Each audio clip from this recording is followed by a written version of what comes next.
Hello fighters and welcome back to channel. तो अभी हमारा टाइम है क्विज़ को डिस्कस करने का और अभी हिस्ट्री क्विज़ हम डिस्कस करने वाले हैं। लेकिन इसको डिस्कस करने से पहले अगर अभी तक आपने मेरे चैनल पर जाके शेड्यूल वाला वीडियो नहीं देखा है तो वो जाके ज़रूर देख लें। उसमें एक कम्प्रिहेंसिव मैनर में प्री और मेंस की मैंने टाइम मतलब दिख रखा है कि हम कब क्या पढ़ने वाले हैं, कब क्या डिस्कस करने वाले हैं। तो चलिए अभी हम डिस्कस करते हैं हिस्ट्री की क्विज़, और ये मैंने उठाया है इनसाइट से जनवरी 2020 से। तो पहला क्विज़ पूछा गया है कि इनमें से लास्ट मॉडर्न किंग कौन था। ऑप्शन है कुनाला, दशरथा, बृहत्थार्था और या फिर अशोका। तो आप ऑप्शन पढ़ लीजिए सारे। और सॉरी, क्वेश्चन का आंसर अपने आप दिखा देती हूँ मैं, पता नहीं क्यों गलती हो जाती है। खैर, आप सारे ऑप्शंस पढ़ लो और अपना आंसर दो। आप चाहो तो वीडियो को पॉज भी कर सकते हो। तो अभी मैं इसका आंसर देने जा रही हूँ। तो इसका सही आंसर है वो है ऑप्शन नंबर सी, मतलब बृहत्था जो है इसके लास्ट मॉडर्न किंग थे।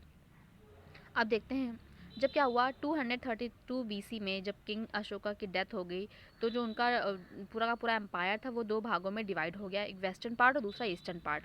जो वेस्टर्न पार्ट था वो रूल किया जा रहा था कुनाला के द्वारा, जो कि अशोका के ही बेटे थे। वहीं जो ईस्टर्न पार्ट था वो रूल किया जा रहा था दशरथा के साथ, जो कि अशोका के ग्रैंडसन में से एक थे।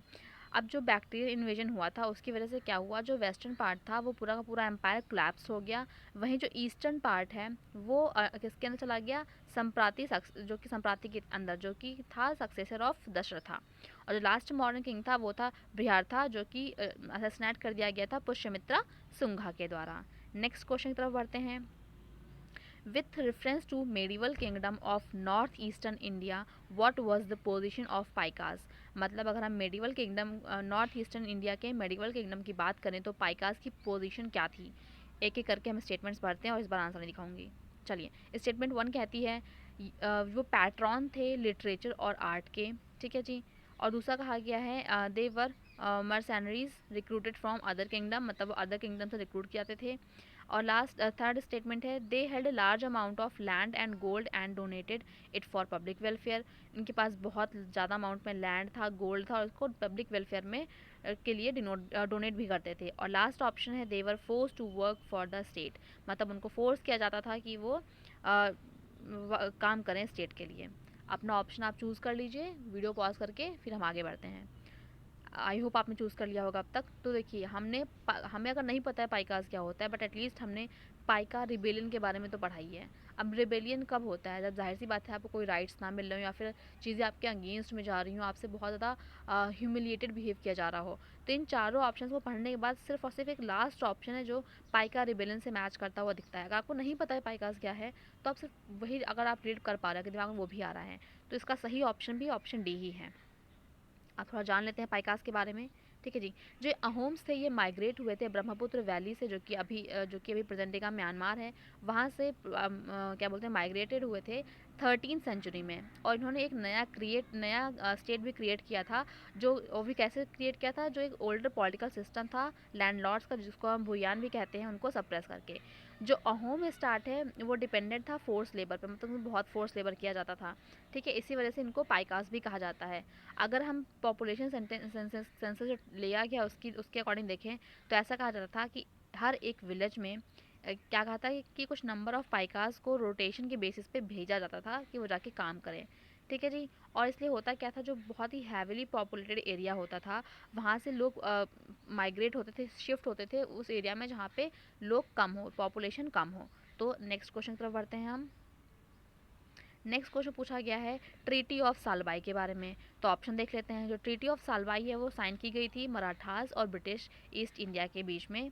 ब्रिटिश ने क्या किया था, रिकॉग्नाइज किया था टेरिटोरियल क्लेम किसका, महाजदी सिंधे का, वेस्टर्न ऑफ यमुना रिवर का। अब रघुनाथ राव जो थे वो क्या थे, उनको फ्री कर दिया गया था, उनको पेंशन जो है फिक्स कर दी गई थी उनके लिए। आप अपना ऑप्शन चूज़ कर लीजिए, ये रहे ऑप्शन 1, 2 एंड 3 या फिर तीनों सही। अब मैं इसका आंसर बताती हूँ, ये तीनों के तीनों स्टेटमेंट जो हैं वो सही हैं, ठीक है जी। चलिए अभी आगे बढ़ते हैं। और इस ट्रीटी के तहत हुआ क्या था, जो ट्रीटी ऑफ सलाबाई थी, जो एक तरह से आउटकम थी किसका, पहला एंग्लो मराठा वॉर, जो कि मेंटेन करता था स्टेटस को। जो इसके तहत हुआ क्या था, गुजरात जो है वो रिस्टोर कर लिया गया था मराठास के द्वारा। और जो एक ओनली सैल्टेड था, ठीक है, सैल्टेड था जो मतलब विथ एलिफेंटा और दो अदर स्मॉल आइलैंड जो कि बॉम्बे थे वो रिटेन कर लिए गए थे इंग्लिश के द्वारा। नेक्स्ट क्वेश्चन तरफ बढ़ते हैं, तो ये है रेडिकल्स के बारे में, ब्रिटिश रूल के टाइम पे कैसे थे, क्या था इनके बारे में, ये पूछा गया है। तो सारे स्टेटमेंट्स पढ़ लेते हैं हम। They went beyond the narrow criticism and imperialistic outlook of the conservatives and the imperialist. ये जो है नैरो क्रिटिक्स या फिर जो इम्पीरियलिस्टिक आउटलुक था कंजर्वेटिव्स और इम्पीरियलिस्ट का, उनसे कहीं ज़्यादा आगे चले गए थे। They advocated the introduction of modern western science philosophy and literature. वो एडवोकेट करते थे जो भी मॉडर्न वेस्टर्न साइंस है, फिलोसफी या लिटरेचर, इसको बहुत हद तक इन्होंने इंट्रोड्यूस किया, मतलब एडवोकेट किया कि इसे इंट्रोड्यूस करना चाहिए।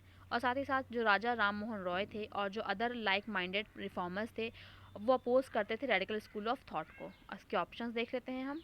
ये रहा आपके पास ऑप्शन 1 3 2 3 1 2 एंड 1 2 3। एक बार फिर से स्टेटमेंट्स देख लेते हैं।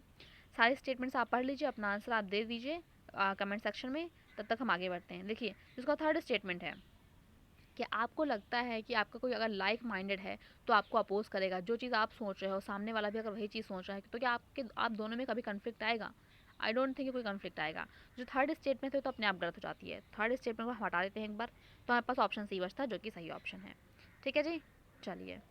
और यहाँ पे वो ना, इन्होंने अपोज नहीं किया था, इन्होंने बल्कि इसके फेवर में थे। लास्ट क्वेश्चन पूछा गया है, पार्टीशन ऑफ बंगाल 1905 के बारे में स्टेटमेंट्स गिवन है। तो पहला स्टेटमेंट कहता है जो पार्टीशन ऑफ बंगाल है वो कैरिड आउट किया गया था by British viceroy in India Lord Curzon के द्वारा। जो न्यू प्रोविंस थी ईस्ट बंगाल की और असम की, वो क्रिएट हो गई थी आफ्टर पार्टीशन ऑफ बंगाल। और जो लास्ट स्टेटमेंट है, जो इंसिडेंट है, इसने एक तरह से स्वदेशी और रिथाला मूवमेंट को जन्म दिया था। आपके पास ऑप्शन ये रहे 1 2 1 3 2 3 1 2 एंड 3। ऑप्शंस आप पढ़ लीजिए, फिर हम आगे बढ़ते हैं। वीडियो पॉज करके आप अपना कमेंट सेक्शन में ऑप्शन भी दे सकते हैं। चलिए अब हम आगे बढ़ते हैं। इसका सही ऑप्शन है वो है ए, मतलब जो थर्ड ऑप्शन है, इसने दोनों को नहीं, केवल केवल स्वदेशी मूवमेंट को दिया था, रिथाला मूवमेंट का इसमें कहीं से भी कोई भी लेना देना नहीं है। ठीक है जी, देखते हैं क्या है। ये रहा, इसने क्या हुआ, इसने नेशनल मूवमेंट जो था उसके बहुत इतना इंटेंसिफाई हो गया कि इसने जन्म दे दिया स्वदेशी मूवमेंट को। रिथाला मूवमेंट से कोई लेना देना नहीं है इसका। तो चलिए, हमने आज के 5 क्वेश्चन में डिस्कस कर लिए हैं। आपसे मिलते हैं अभी नेक्स्ट वीडियो में। तब तक के लिए bye bye and thank you.